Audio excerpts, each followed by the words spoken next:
So no one told you it was gonna be this fun. We learn, we laugh, we play, come on everyone. It's like you're always learning something new. Expressions, vocab, fun facts, and grammar too. This is FYI. It's your favorite show. This is FYI.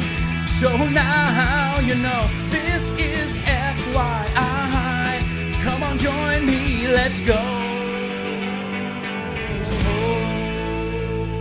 Welcome to For Your Info. En inglés. You got it.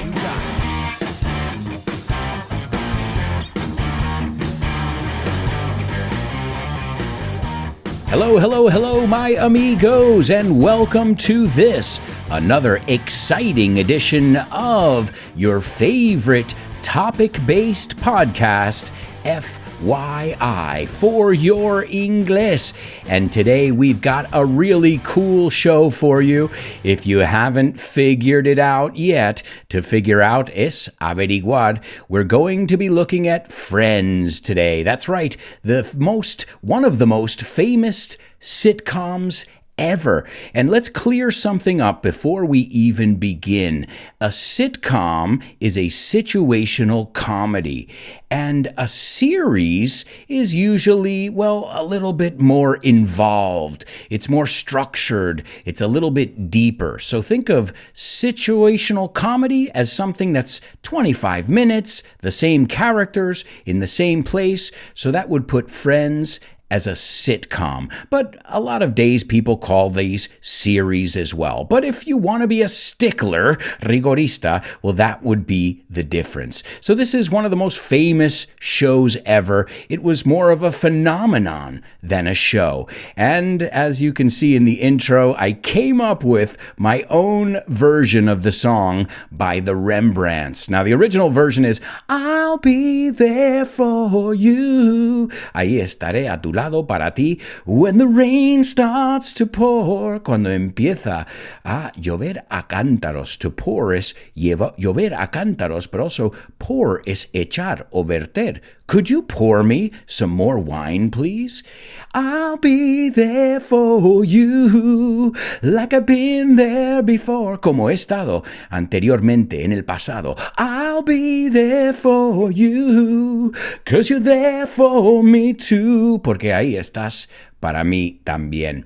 And I know my version was better. I know, it's okay, but let's take a look at the Rembrandts version because we can learn a lot of English from it. Now, I just did the chorus. The chorus is el estribillo, but the song starts with, so no one told you life was gonna be this way. Así que nadie te dijo que la vida iba a ser así. Your job's a joke. Tu trabajo es una broma. You're broke. No tienes ni un duro. No tienes dinero. Your love life's DOA. Your love life, tu vida amorosa, is dead on arrival. No resucitar. O sea, es una canción un poco pesimista. It's a bit pessimistic, to be honest. You never would think that. He's saying, nothing's going right. Your job's a joke. You're broke. Your love life's DOA. It's like you're always stuck in second gear. Como si sigues atascado. Great word. Stuck in second gear. En segunda. When it hasn't been your day, your week, your month, or even your year. When it hasn't been your day, your week, your month, or even your year. And then the chorus, el estribillo. Now, it's a very catchy song. Catchy es pegadizo. But did you know that the cast, here we go with our fun facts, did you know that the cast, they weren't big fans of this song? Yeah, they didn't like this tune very much. According to Jennifer Aniston, my favorite friend, she said, in her own words, no one was really a big fan of that theme song, excuse me. Yeah, that's what she said when they asked her about the song. But later on, when they asked her, she retracted a bit. And she said, well, I don't mean to say that. No quiero decir eso. She says, we just felt it was a little, I don't know, dancing in a fountain felt sort of odd. Odd es raro. But we did it. So they weren't big fans of the song. I imagine us, the fans of Friends, are bigger fans of that song than they were. And I should clear something up before I go on. If it comes down to Friends and Seinfeld, I'm definitely going to go for Seinfeld. But I think Friends had more of a global repercussion. So when did the show first air? And to air is estar en emisión. When did it broadcast? Well, it aired for the first time, and of course this is in the United States, on September 22nd, 1994. And that's when it had its debut. Let's pronounce that word. No debut. En inglés decimos debut. And, well, some would say it forever changed the face of American sitcoms. It ran for 10 seasons, 10 temporadas. And it wasn't only popular back in the day, but it is still one of Netflix's most streamed shows. Decades later, it's still a huge hit.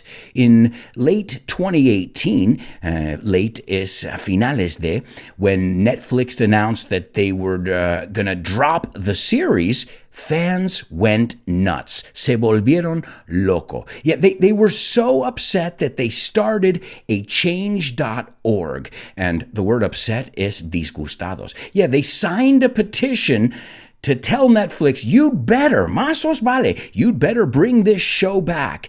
And you want to know what happened? It worked.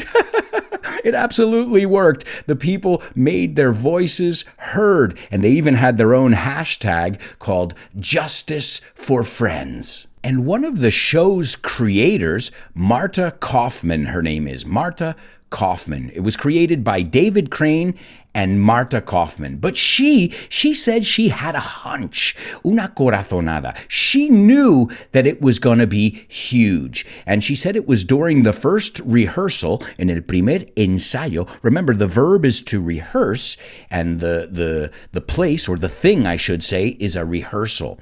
And she said that she got chills up and down her spine.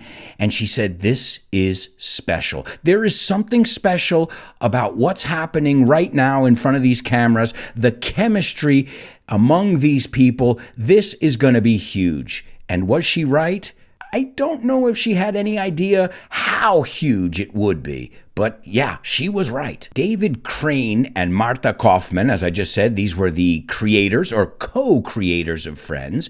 Well, in the 1990s, they wrote a 7-page pitch. And a pitch is basically the way you sell something, an idea. And the original title, this is crazy, I don't think it would have been as popular. Maybe, you never know, in a parallel universe. But the original title that they had in mind was Insomnia Cafe. What do you guys think? Insomnia? It sounds kind of weird. It sounds kind of twisted.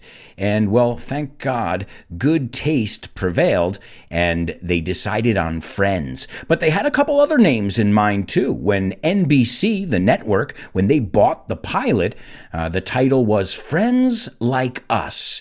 And I guess they thought that was too long. Another title that they were working with, de hecho, cuando no tienen un título cerrado, it's called a working title. So another working title was Across the Hall. But the one that they settled on, and to settle on is to agree on, well, that one was simply Friends. And I think now we can all look back, and they say that hindsight is always 20/20. And hindsight means seeing something after the fact. So, and 20/20 means that you have perfect vision. So it's always easy to say after the fact, oh, I knew it was going to be a hit, or I knew it wasn't going to be a hit. But they had this idea. They had a good feeling about it. It seems like they had the right cast, but we'll get to that because casting wasn't so easy. I mean, there were a lot of people who wanted to audition for these roles, so they had to decide on 6 and the best 6, and it seems like they did. And there have been a lot of changes in the plot, la historia, and all of that stuff from the original script. Like, for example, Phoebe and Chandler, those characters, well, they were originally written as supporting roles, de apoyo. They weren't going to be the main characters. So imagine that. Friends with only 4 friends. It just doesn't feel right.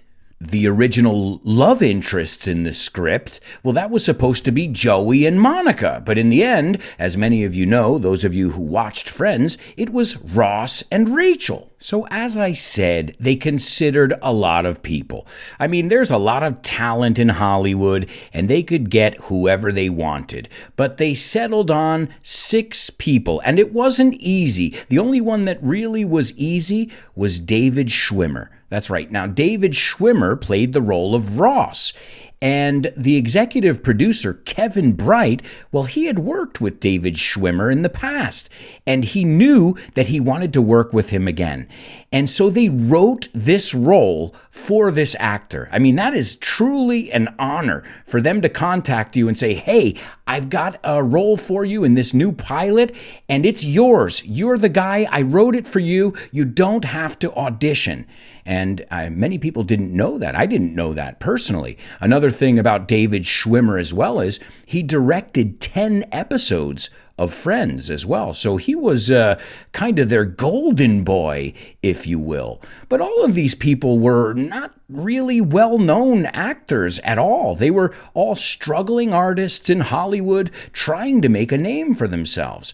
And, well, with the success of this show, it turned these normal people, into household names. And a household name is un nombre que se dice en cada casa. Vamos, un nombre muy conocido. And those people, we should mention their names: Jennifer Aniston, Courtney Cox, Lisa Kudrow, Matt LeBlanc, who played Joey. He was one of my favorite characters. I guess I identified with him a little bit, struggling actor, Italian-American, funny guy. That was a little bit me, I have to say. And then there was Matthew Perry, and the one I just mentioned, David Schwimmer, who didn't even have to audition. Now, when they first started this, the only one that was really known on any level was Courtney Cox. She was the most famous cast member, and I use the word famous in air quotes because she was in Bruce Springsteen's video, "Even if we're just dancing in the dark, can't start a fire. You can't start a fire without a spark." And if you remember, there's a girl who gets on stage. That's Courtney Cox.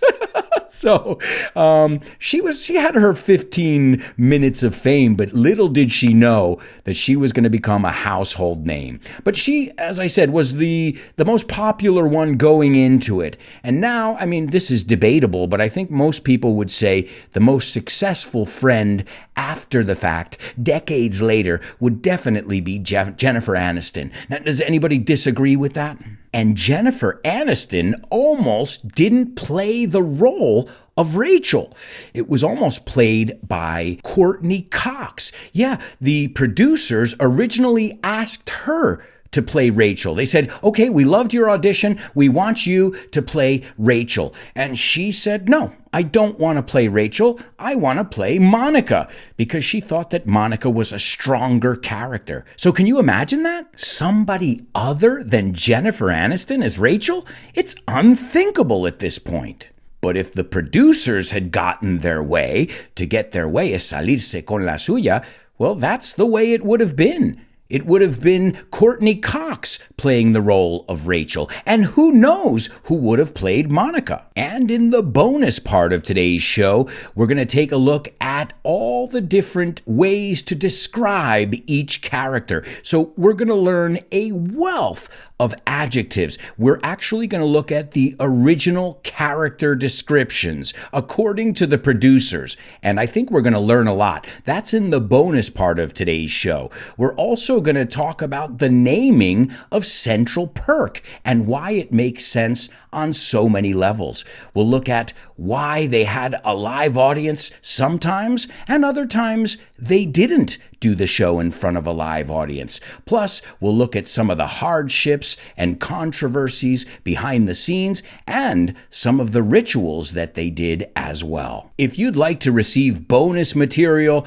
PDFs, classes with me, and so much more, there's a world just waiting to be discovered over on Patreon.com. Join our curious community at patreon.com/Alberto Alonso. I'd like to send a shout out to all my patrons, especially my super duper students, Francisco, Sabela, Tony, Roberto, Jose Maria, Mila, Alex, Patricio, Edgar, and Loles. And don't forget about my interstellar students, Carmen, Diego, Diana, and Pilar. Thank you so much to all of you. This show would not be possible without you. And if the rest of you are interested in becoming a patron, find out more at patreon.com/Alberto Alonso, or drop me a line. I'd love to give you some more information and even some samples if you'd like it. I'm going to let you guys in on a little secret.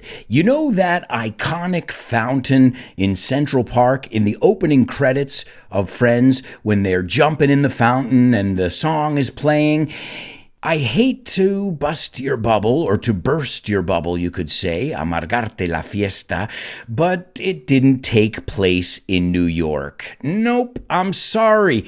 It wasn't in New York. I know it looks like New York. In fact, it was designed after Central Park's Pulitzer Fountain, but really, it took place in Burbank, California, on the Warner Brothers lot. Yeah, I know how many of you have gone to Central Park and said, "Where's Central Perk? And where's all the Friends stuff and that fountain? And it looks a little bit different." That's because it's not. It's Hollywood. It's the magic of show business. Marta Kaufman was not the only person to have a hunch that this was going to be huge. There must have been some kind of feeling, some kind of vibe in the air that everybody could feel. In fact, director James Burrows, he directed some of the episodes between 1995 and 1997. Well, he brought the 6 cast members to Las Vegas before the show debuted because he, quote unquote, had a feeling about the show. And they went to Caesar's Palace. Caesar's Palace is a famous casino in Las Vegas. Oh, and if you haven't heard the episode on Las Vegas, don't forget, we've got an episode on Las Vegas, the Statue of Liberty, and so many other interesting topics. Just go over to wherever you listen to podcasts and hit follow. So he took them to Vegas. They went out to a nice fancy dinner, fancy de lujo, and as they were having dinner and having a great time and laughing, he looked at them all and he said, and I quote, "This is your last shot at anonymity," right? Anonymity means you are anonymous. Let's pronounce those words. Anonymity, anonymous. And he told them, once the show goes on the air, you guys will never be able to go anywhere again without being hounded. And to be hounded, a hound is un sabueso, but to be hounded is molestado, no? Fastidiado. And he was right. They were right. I hope this director bet some money while he was in Las Vegas because, well, it seemed he was on a roll, como si estuviera en racha. And then the icing on the cake, la guinda, was that later on in the show, what they did is they got married. There was a scene where they got married. And when I say they, obviously, I mean Ross and Rachel got married. There's a scene, a very famous scene, a very famous episode where they are at Caesar's palace. And, well, it was kind of a wink, a nod, un guiño a ese momento que tuvieron. So it's kind of cool. Reality is sometimes stranger than fiction, isn't it? And I know what you're thinking. You're thinking, now, they played friends on TV. They seemed like they got along. Remember, to get along or to get on, as the British people say. They seemed like they got along, llevarse bien. But you never know what happens behind the scenes. But you're lucky because I've done some research, and I'm going to tell you all about that in the bonus part of the show. So I guess we can end this part of the episode by asking the question that you're all asking. Is there going to be a Friends reunion? Are they going to get back together? Are they going to do a reboot or something like that? I mean, reboots are really popular these days in Hollywood. Are they planning anything like that? Well, according to them, no way. It's out of the question. If something is out of the question, es que no va a pasar. In 2015, they asked Courtney Cox on The Late Show with David Letterman, and they said, well, what's going on? Is there any possibility of a Friends reunion? And she said, and I quote, "It's not gonna happen." Ni de coña would be the translation. And she said that it was hard enough to get the cast, remember, cast es reparto, it was hard enough to get the cast together for, a relaxing dinner, never mind a reunion show, that films every day. And we're going to talk about that too in the bonus part. Their very rigorous filming schedule and filming in front of a live audience. It took its toll on the actors. Pasó factura. And we are going to look at that and so much more in the bonus part of today's show. So I'd love for you to join us there. If you're not sure and maybe you're thinking about it, you're playing with the idea, toying with the idea, se puede decir también, just let me know. I'll send you the bonus content. I can send you some PDFs. You can take a look and see if it's right for you. But as you know, when we come back, the learning, the laughing, and the fun will continue because I'm here with my friends talking about the show Friends on this week's episode of FYI.